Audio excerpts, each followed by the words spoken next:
Bharatiya Janata party तो 2024 से पहले भी तैयारी कर रही थी। रेल बेचा, तेल बेचा, बेचा अपना ईमान। मोदी जी मित्रता में इतना चूर हो गए कि बेच दिया पूरा हिंदुस्तान। किसी भी मुद्दे पर भाजपा खरी नहीं उतरी है अभी तक। कहाँ बज रहा? मुझे अमेरिका में डंका बजा है? नहीं बजा है। अपना ही ढोल और अपना ही नगाड़ा तो आप भी बजा लेंगे। 24 में भी तो झांकी है, 27 और 29 अभी बाकी है। तुम्हारी फाइलों में गांव का मौसम गुलाबी है, मगर ये आंकड़े झूठे हैं और दावे किताबी हैं।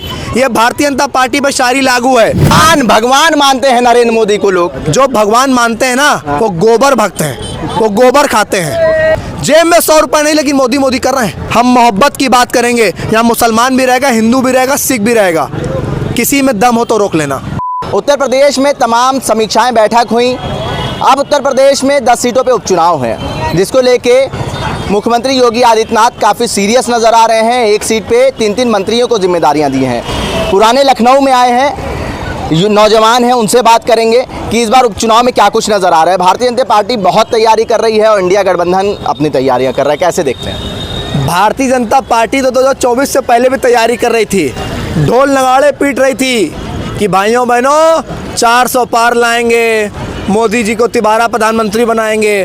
प्रधानमंत्री तो बना लिया, लेकिन 250 भी नहीं पार कर पाए, क्योंकि जनता ने मुद्दों पे वोट कर दिया। जनता इस बार हिंदू मुसलमान भारत पाकिस्तान से ऊपर उठ के बेरोजगारी, शिक्षा और महंगाई पे वोट कर दिया। और जब जब इस देश में बेरोजगारी पर, महंगाई पर, शिक्षा पर, स्वास्थ्य पर, बेहतर हिंदुस्तान पर, भाईचारे पर बात होगी, नरेंद्र मोदी सबसे पीछे खड़े नजर आएंगे। सबसे पीछे खड़े होंगे वो, क्योंकि वो नफरती इंसान है। वो देश में नफरत फैलाते हैं, हिंदू को मुसलमान से लड़ाते हैं। ये नरेंद्र मोदी का काम है और राहुल गांधी का काम है इस देश में मोहब्बत को बांटना, हिंदू मुसलमान को साथ रखना, भाईचारे की बात करना, एकता की बात करना। जब राहुल जी कश्मीर से कन्याकुमारी पैदल चले थे ना, तो ये लोग हंसते थे, कहते थे अरे अकेला चल पड़ा है, कौन चलेगा साथ में। जब यात्रा अपने मुकाम पे आई, पीक पे आई, तो हजारों का संख्या उनके पीछे खड़ी थी। क्यों? क्योंकि वो एकता की और भाईचारे की बात करते थे। और नरेंद्र मोदी, जब जब इस देश में बेरोजगारी पे बात होगी, शिक्षा पे बात होगी, नरेंद्र मोदी एक शब्द नहीं बोल पाएंगे। राहुल गांधी की नागरिकता पे सवाल उठ रहा है, भारतीय जनता पार्टी ने लगातार सवाल उठाए। अब ये मामला कोर्ट में चला गया, सीबीआई जांच की मांग हो रही है। डंके की चोट पे कह रहा हूँ, आपके चैनल के माध्यम से किसी की हैसियत नहीं राहुल गांधी की नागरिकता पे बात कर ले। मैं पूछ रहा हूँ नरेंद्र मोदी की शिक्षा क्या है, बताएं। दम है इनके अंदर? 56 इनका सीना है ना, दिखाएं 56 इनका सीना। मैं पूछ रहा हूँ, इस देश के युवा होने के नाते पूछ रहा हूँ, एक छात्र होने के नाते पूछ रहा हूँ कि नरेंद्र मोदी की शिक्षा क्या है, बताएं।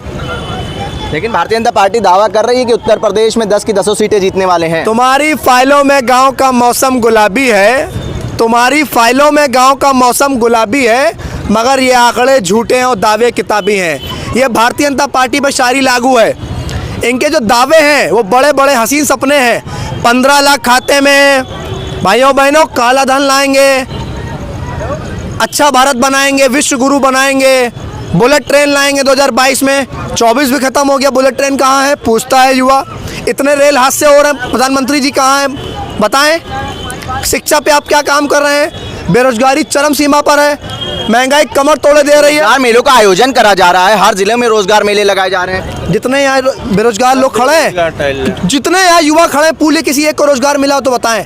आप पूरा लखनऊ मेरे हाथ पकड़ के घुमाइए और किसी से पूछिए कि आपको नरेंद्र मोदी और योगी आदित्यनाथ ने रोजगार दिया है, शायद गाली सुननी पड़े आपको। ये स्तर हो गया है। कह रहे डबल इंजन की सरकार है, तेजी से विकास हो रहा है देश का, प्रदेश का। एक में इंजन में अडानी अंबानी बैठे हैं और दूसरे इंजन में अमित शाह और नरेंद्र मोदी बैठे हैं। जनता कहाँ है पूछ रहा है युवा, बताएं मोदी। देश का युवा अब जाग गया है, महिलाएं जाग गई, किसान जाग गया है, अब भ्रमित नहीं है। अब हिंदू मुसलमान नहीं चलेगा, मंदिर मस्जिद नहीं चलेगा, भारत पाकिस्तान नहीं चलेगा, जुमले नहीं चलेंगे कि 15 लाख खाते में आएगा, भाइयों बहनों में एक बार मौका और दो। अब जनता जूते लिए खड़ी है, बता रहा हूं आपको। 24 में भी तो झांकी है, 27 और 29 अभी बाकी है। पहले क्या कह रहे थे? अयोध्या झांकी है, काशी मथुरा बाकी है ना। बनारस में मुंह की खानी पड़ी है। अगर मशीनरी ना होती ना, मोदी चुनाव हार गए होते। भारतीय जनता पार्टी उल्टा आप लोगों के ऊपर इल्जाम लगा रही है कि अफसर जो थे उनकी तानाशाही की वजह से ऐसा हुआ है रिजल्ट। कह रहे थे कि मोदी जी 10 लाख पार, 1.5 लाख में सिमट गए, अयोध्या भी हारे हैं। राम को लाए थे ना, भगवान राम की मूर्ति को छोटा कर दिया और नरेंद्र मोदी बड़े हो गए। इस अहंकार को इन्होंने हराया है। ये अहंकार के चक्कर में चुनाव हारे हैं। अभी देखिए उपचुनाव भी होंगे, ये हारेंगे। और योगी जी तो एक एक सीट पे 3-3 मंत्री लगा रहे हैं। इच्छा की बात है इस बार, प्रतिष्ठा की बात है। मोदी और योगी चुनाव हारने जा रहे हैं। कैसे दावा कर रहे हैं? डंके की चोट पे दावा कर रहे हैं। प्रधानमंत्री का डंका बज रहा है पूरे विश्व में। कहाँ बज रहा है, कहाँ बज रहा है? मुझे अमेरिका में डंका बजा है, नहीं बजा है। अपना ही ढोल और अपना ही नगाड़ा हो तो आप भी बजा लेंगे। सही बात। जनता कह रही है कि नरेंद्र मोदी शिक्षा कहाँ है? भगवान मानते हैं नरेंद्र मोदी को लोग। जो भगवान मानते हैं ना, वो गोबर भक्त हैं, वो गोबर खाते हैं। समझ रहे हैं आप? भगवान सिर्फ एक ही है। मोदी की तस्वीर को बड़ा कर दिया और राम जी की तस्वीर को छोटा कर दिया, इसीलिए अयोध्या भी हार गए। ठीक है ना? तो जनता के मुद्दों पे बात करिए। मैं युवा हूँ, पढ़ा लिखा युवा हूँ, पीड़ित युवा हूँ। 8 मुकदमे सरकार ने मेरे ऊपर लगाए हैं क्योंकि मैंने जनता की आवाज़ को उठाया है। मेरा गुनाह सिर्फ इतना है कि मैंने लोकतंत्र पे जनता की आवाज़ को उठाया है। 8 मुकदमे लगाएंगे। इतने लोग जमा हो गए हैं, एक सवाल कर लेते हैं, रोजगार मेलों का असर हुआ है कि नहीं इन युवाओं के ऊपर? कोई ऐसा युवा हो जिसको रोजगार मेले के तहत नौकरी मिली हो? किसी को कुछ भी नहीं मिला। रोजगार मेले असफल रहे भाजपा के, सब असफल ना है। 15 लाख खाते में आया, ना नौकरी मिली, और घर भी गिराए जा रहे हैं, बुलडोजर चल रहा है। अब तो रोक लग गई। अभी एक भाई ने कहा कि भाई बोलेंगे तो घर पे बुलडोजर आ जाएगा, नाम नहीं लेंगे। तो ये जो अहंकार है ना, इस अहंकार इंडियन को ले डूबा है। और ये हिंदुस्तान है, ये लखनऊ है, गंगा जमुनी तहजीब है। यहाँ भाईचारे की बात होगी, एकता की बात होगी। नरेंद्र मोदी कान खोलकर सुन लें। जो नफरत फैला रहे हैं ना, हम मोहब्बत की बात करेंगे। यहाँ मुसलमान भी रहेगा, हिंदू भी रहेगा, सिख भी रहेगा। किसी में दम हो तो रोक लेना। लेकिन बुलडोजर से अपराधियों के अंदर बहुत ज़्यादा डर था, थरथराते थे। योगी आदित्यनाथ कहते थे अगले चौराहे पे उनका यमराज इंतजार करते थे। ठोको नीति चला रहे हैं मुख्यमंत्री योगी आदित्यनाथ। चिन्मयानंद कौन है? कुलदीप सिंह सेंगर कौन है? ब्रजभूषण कौन है? अजय मिश्रा टेनी कौन है?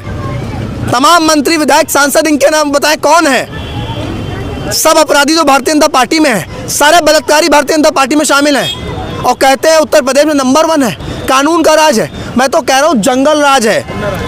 सुप्रीम कोर्ट का कहना है कि उत्तर प्रदेश में जंगल राज है। ये मैं नहीं कह रहा, सुप्रीम कोर्ट का कहना है। तो बताइए किस चश्मे से आप देख रहे हैं? आपके चश्मे, उस चैनल का नाम है ना उल्टा चश्मा, शायद यही चश्मा भारतीय जनता पार्टी के कार्यकर्ताओं पे लगा दीजिए। समझिए आके भाई, हमारा देश कहाँ जा रहा है।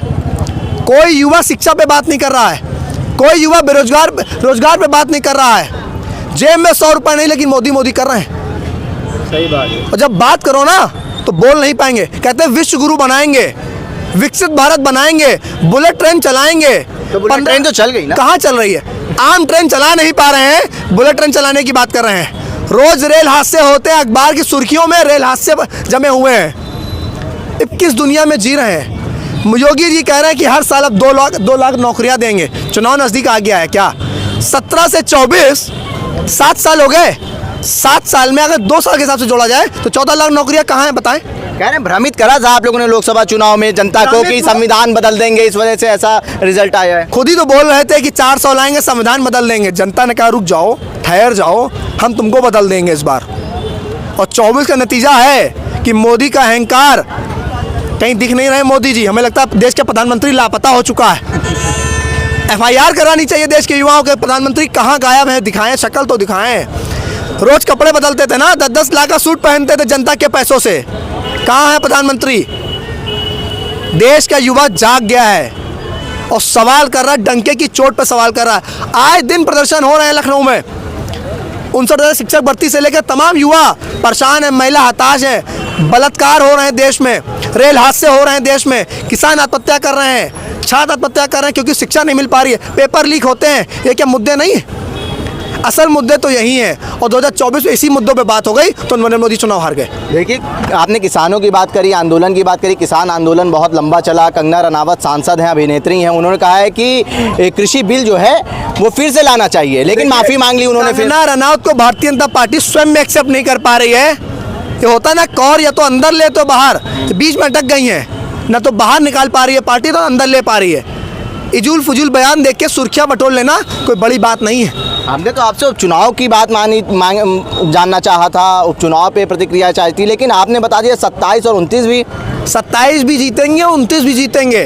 डंके की चोट पे कह रहा हूँ, लखनऊ की सरजमी पे खड़ा हूँ, क्योंकि विश्वास है, आशा, जनता जाग गई है। जितना युवा खड़ा है सब भाईचारे पे बात कर रहा है, एकता पे बात कर रहा है। आप किसी पे माइक लगा लीजिए, पूछ लीजिए, सबसे पूछ लेंगे हाँ। कि भारतीय जनता पार्टी कार्यकाल कैसा है। लेकिन बुलडोजर नहीं चलेगा इस बार, ये याद रखिए। बुलडोजर तो सुप्रीम कोर्ट ने ही रोक लगा दी। जनता का खुश है इससे? तमाचा मारा है ना, हाँ? तमाचा मारा है योगी सरकार पे, हम तो खुश हैं। और ठोको नीति कैसी है? ठोको नीति बाबा की आपकी 27 में दिखाएंगे कैसी है। गोरखपुर भेजेंगे, आपकी दिखाएंगे। सबसे पूछ लेते हैं, यहाँ पे तमाम लोग खड़े हैं, भारतीय जनता पार्टी कार्यकाल कैसा रहा? उपचुनाव है अभी। भारतीय जनता पार्टी का कार्यकाल उस तरीके से है कि हाथी के जो दांत हैं, खाने के और दिखाने के और। क्यों ऐसा कह रहे हैं? ऐसा इसलिए कह रहे हैं, जो उसने अपना मैनिफेस्टो लाए, चाहे 22 का लाए चाहे 24 का लाए, उसमें जो मैनिफेस्टो में उन्होंने चीज़ें दी वो अभी तक देश में और प्रदेश में लागू नहीं कर पाए किसी भी तरीके से। ठीक है, अपना मैनिफेस्टो में जो बातें वादे उन्होंने करे, चाहे किसानों के लिए करे, चाहे युवाओं के लिए करे, चाहे महिलाओं के लिए करे, किसी भी मुद्दे पर भाजपा खरी नहीं उतरी है अभी तक। इस कारण से भाजपा को अब हटना चाहिए प्रदेश से और देश से। और दूसरी पार्टियों को हमारे हिसाब से, जो कांग्रेस पार्टी जिसने 70 साल भारत का विकास करा और भारत के युवाओं को रोजगार दिया, किसानों को सम्मान दिया, महिलाओं को सम्मान दिया, पहलवानों को सम्मान दिया, मोदी जी जिस दिन कोई जीत जाता है, गोल्ड मेडल मिल जाता है, उस दिन उसके पास पहुंच जाते हैं। जब कोई हारता है तब उसके पास क्यों नहीं पहुंचते? उसको भी सांत्वना देनी चाहिए ना वहां पहुंच करके। सिर्फ जीत पाने के बाद ही वहां क्यों पहुंच रहे हैं? क्या कारण है इसका? देखिए, कह रहे हैं कि देश का नेतृत्व बहुत सुरक्षित हाथों में है, मोदी के सामने कोई नजर नहीं आ रहा है। मोदी खुद नजर नहीं आ रहा है। 24 के बाद क्या बात करते हैं आप? हम तो कह रहे हैं ना, मोदी जी बताए कहाँ है इस टाइम, भारत में कि बाहर है? मन की बात क्यों नहीं कर रहे हैं? सुबह रेडियो उठता था ना, 8 बजे प्रधानमंत्री मन की बात करेंगे, देश का युवा सुनेगा।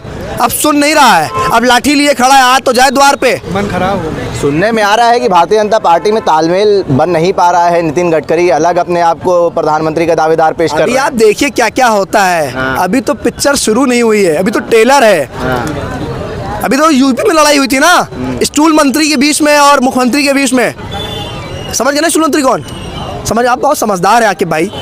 तो और प्रदेश में मोदी जी, अमित शाह, आरएसएस अलग खड़ा हो गया है, भाजपा अलग खड़ी हो गई है। लेकिन देश सुरक्षित हाथों में है। कौन से हाथ हैं जो सुरक्षित है? मुझे बताएं। सबसे ज़्यादा अपराध तो आज हो रहा है, बलात्कार आज हो रहा है, युवा बेरोजगार आज है, किसान को सम्मान आज नहीं मिल रहा है। आप कह रहे सुरक्षित हाथों में है, वो हाथ कौन से हैं ज़रा मुझे बताएं, बताइए ना। हम तो ये डंके की चोट पे कह रहे हैं, जिस यूनिवर्सिटी में मोदी जी पढ़े होंगे, अगर पढ़े होंगे, सवाल ये भी है वो भी कांग्रेस ने बनाई होगी।